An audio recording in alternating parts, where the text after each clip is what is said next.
Life made up of questions എന്ന് പറഞ്ഞ ഈ ചാനലിലേക്ക് എല്ലാവർക്കും സ്വാഗതം. ഒരു നീണ്ട ഇടവേളയ്ക്ക് ശേഷമാണ് ഈ ചാനലിൽ പുതിയ വീഡിയോയുമായിട്ട് ഞാൻ നിങ്ങൾ. എന്റെ മനസ്സിൽ എപ്പോഴും ഈ ചാനലിന്റെ പേര് പോലെ തന്നെ ചോദ്യങ്ങളാൽ നിർമ്മിക്കപ്പെട്ട ജീവിതം, ലൈഫ് മേഡപ്പ് ഓഫ് ക്വസ്റ്റ്യൻസ്. തീർച്ചയായിട്ടും ചോദ്യങ്ങളില്ലെങ്കിൽ നമുക്കൊരു എക്സിസ്റ്റൻസ്, ഒരു സത്യമായിട്ടുള്ള കാര്യം തന്നെയാണ്. ഇനി ഞാൻ നിങ്ങളോട് സമ്മതിക്കാൻ പോകുന്ന ഒരു കാര്യം, എന്റെ മനസ്സിൽ തോന്നിയൊരു ചോദ്യം. നമ്മൾ എപ്പോഴും പറയും വിവരവും വിദ്യാഭ്യാസവും തമ്മിൽ എപ്പോഴും നമ്മളൊരു കമ്പാരിസൺ. അതായത് നമ്മുടെ വിചാരം എന്താണ് വിവരം എന്നുള്ളത് തിരിച്ചറിഞ്ഞാലേ എന്താണ് വിദ്യാഭ്യാസം എന്നുള്ളത് നമ്മൾ അറിയുന്നു. വിവരവും വിദ്യാഭ്യാസവും നമ്മൾ സത്യം പറഞ്ഞാൽ എന്റെ അഭിപ്രായത്തിൽ ഒരു ബന്ധവുമില്ല. നിങ്ങൾക്ക് എന്തെങ്കിലും അതിനോട് പറയാനുണ്ടെങ്കിൽ പറയാം. വിദ്യാഭ്യാസം എന്ന് പറഞ്ഞാൽ നമ്മൾ തന്നെ നിർമ്മിക്കപ്പെട്ട മനുഷ്യരാൽ നിർമ്മിക്കപ്പെട്ട ഈ ലോകത്തിൽ മനുഷ്യരാൽ സൃഷ്ടിച്ച ഒരു ചട്ടക്കൂടിന്റെ ഭാഗമാണ് വിദ്യാഭ്യാസം. പണ്ട് കാലത്ത് നോക്കുവാണെങ്കിൽ ആയോധന കല അല്ലെങ്കിൽ സ്വയം തൊഴിൽ, പല കാര്യങ്ങളും നമ്മൾ പഠിച്ചു അഭ്യസിച്ചു. വേദങ്ങളാവട്ടെ, ഉപനിഷത്തുകളാവട്ടെ, മതപരമായ പഠനങ്ങളാവട്ടെ, ഇതെല്ലാമാണ് നമ്മൾ അഭ്യസിച്ചു. ഒരു കാലഘട്ടം കഴിഞ്ഞ് ഒരു തൊഴിലിലേക്ക് തിരിയാൻ വേണ്ടി കാർപ്പൻട്രി അല്ലെങ്കിൽ എന്താ പറയുന്നത് മൺപാത്ര നിർമ്മാണം, പല പല അഗ്രികൾച്ചർ, ഇങ്ങനെ പല പല വ്യവസായ മേഖലകളിലേക്ക് തിരിയാൻ വേണ്ടി ചില കാര്യങ്ങൾ നമ്മൾ പഠിച്ചു. അതിനൊന്നും അന്നാരും വിദ്യാഭ്യാസം എന്ന് വിളിച്ചിരുന്നില്ല.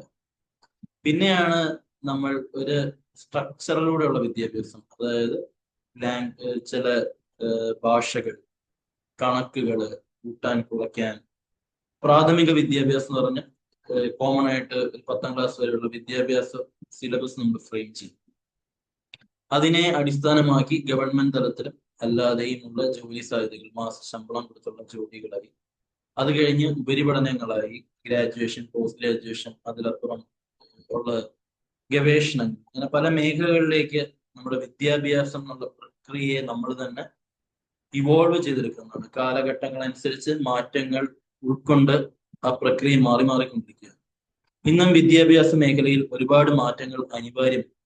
നമ്മളെല്ലാവരും സംസാരിക്കാറുണ്ട് ഇൻഡസ്ട്രിക്ക് അല്ലെങ്കിൽ വ്യവസായ മേഖലയ്ക്ക് ആവശ്യമായ എന്താണ് ഒരു കലാലയത്തിൽ, ഒരു യൂണിവേഴ്സിറ്റി തലത്തിൽ പഠിപ്പിക്കുന്നത്.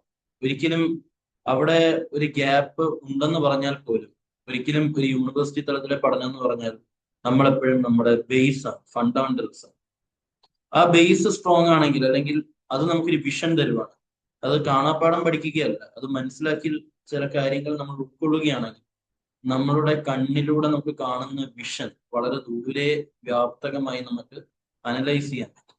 അതിന്റെ പല തലങ്ങൾ നമുക്ക് മനസ്സിലാക്കാൻ സാധിച്ചു. അതാണ് വിദ്യാഭ്യാസം കൊണ്ട് ഉദ്ദേശിക്കുന്നത്. അങ്ങനെ ചിന്തിക്കാനും പ്രവർത്തിക്കാനും കഴിഞ്ഞാലാണ് നമുക്ക് വിവരം അല്ലെങ്കിൽ നോളേജ് എന്ന പാട്ട് ഗ്രൂ ചെയ്യാൻ സാധിക്കും.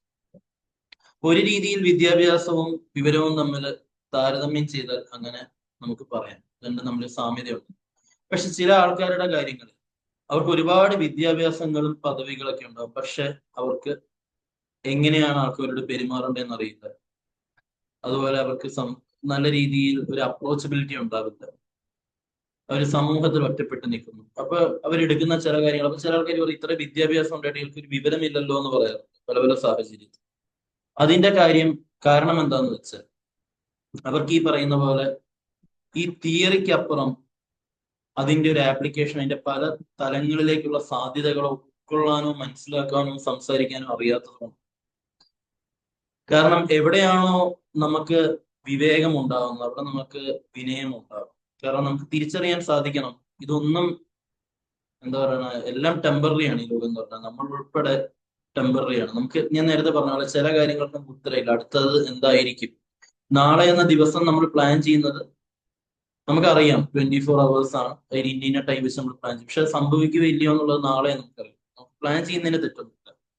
അതുപോലെ തന്നെയാണ് നമ്മുടെ ചിന്താ ശക്തികളെ ഏകോപിപ്പിച്ച്, നമ്മുടെ ചിന്തകളെ ഒരുമിപ്പിച്ച് പല ഡയറക്ഷനിലേക്കും മാറ്റിമറിച്ച് നമുക്ക് പല തലങ്ങളിലേക്ക് ചിന്തിക്കാൻ സാധിക്കുന്നുണ്ടെങ്കിലാണ് നമ്മളിലെ ആ നോളേജ് അല്ലെങ്കിൽ വിവരം എന്ന ഭാഗത്തിന് ഒരു അർത്ഥം ഉണ്ടാകും. അപ്പൊ ഒരു രീതിയിൽ പറഞ്ഞാൽ വിദ്യാഭ്യാസവും വിവരവും തമ്മിൽ അങ്ങനെ ഒരു ബന്ധമുണ്ട്. പക്ഷെ ചില സമയത്ത് വിവരമുണ്ടെങ്കിലും വിദ്യാഭ്യാസം വേണമെന്നില്ല, വിദ്യാഭ്യാസം വിവരത്തിന് ഒരു കാരണമാകണമെന്നില്ല. കാരണം ചില ആൾക്കാർക്ക് തീരെ വിദ്യാഭ്യാസം ഉണ്ടാവില്ല, പക്ഷെ അവർക്ക് നല്ല വിവരം ഉണ്ടാവും. അവര് സമൂഹത്തില് നല്ല നല്ല സ്ഥാനങ്ങളിൽ എത്തിയിട്ടുണ്ടാവും. നല്ല നേതൃസ്ഥാനങ്ങൾ നയിക്കാൻ കഴിവുള്ളവരായിരിക്കും. കലാ കായിക മേഖലകളിൽ അവരുടെ കഴിവ് തെളിയിച്ചവരായിരിക്കും. അപ്പൊ അവർ സംസാരിക്കുമ്പോൾ നമ്മൾ വിചാരിക്കും ഇവർ എവിടെ നിന്നാണ് ഈ സംസാരിക്കുന്നത്, അവരൊരു ബുക്ക് പോലും വായിച്ചിട്ടുണ്ടാവില്ല, പുസ്തകങ്ങൾ വായിച്ചിട്ടുണ്ട്. അപ്പൊ നമ്മൾ വിചാരിക്കുമ്പോൾ അവർ വേറെ പല രീതിയിൽ നിന്ന് അവർ പഠിക്കുന്നുണ്ട്. യാത്രകളാവാം, അനുഭവങ്ങളാവാം, സംവാദങ്ങളാവാം. കാരണം നമ്മുടെ ചുറ്റും നമുക്ക് ഒരുപാട് രീതിയിൽ പലതും മനസ്സിലാക്കാൻ സാധിക്കും. പുസ്തകം അതിന്റെ ഒരു പാർട്ടാണ് വായന എന്നുള്ളത്. വേറൊരു പാർട്ട് നമ്മൾ കാണുന്നതിലും വിഷ്വലൈസ് ചെയ്യുക. പല രീതിയിലും നമുക്ക് ഈ ലോകത്തിനെ കാണാം, ഇവിടെ നടക്കുന്ന കാര്യങ്ങൾ മനസ്സിലാക്കാം. അതിലേക്ക് നമ്മുടേതായ ഒരു തീരുമാനങ്ങൾ അല്ലെങ്കിൽ ഡിസിഷൻസ് അല്ലെങ്കിൽ അഭിപ്രായങ്ങൾ, നിർദ്ദേശങ്ങൾ നമുക്ക് തന്നെ രൂപകൽപ്പന ചെയ്യാൻ സാധിക്കും. ഇതിലൂടെയാണ് നമ്മളിലെ വ്യക്തിയെയും വ്യക്തിത്വത്തെയും നമുക്ക് വാർത്തെടുക്കാൻ സാധിക്കും. അപ്പൊ ഈ ചാനലിന്റെ ഉദ്ദേശവും അത് തന്നെയാണ്, ഈ ഒരു പ്ലാറ്റ്ഫോമും അത് തന്നെയാണ് ഉദ്ദേശിക്കുന്നത്. ഇതൊരു ഇന്ററാക്റ്റീവ് പ്ലാറ്റ്ഫോമാണ്. കാരണം ഓരോ ആൾക്കാരുടെയും അനുഭവങ്ങൾ, അവരുടേതായിട്ടുള്ള സംവാദങ്ങൾ ഒരു പുതിയ അനുഭവവും ഒരു പുതിയ അറിവും നൽകും. വിവരം വർദ്ധിപ്പിക്കാൻ പല മാർഗങ്ങളുണ്ട്. നമുക്ക് ഒരുമിച്ച് അടുത്ത വർഷം വീണ്ടും കണ്ടുമുട്ടാം. ഈ ചാനൽ സബ്സ്ക്രൈബ് ചെയ്യാത്തവരാണെങ്കിൽ ദയവായി സബ്സ്ക്രൈബ് ചെയ്യുക. Thank you for listening and watching this. Thank you.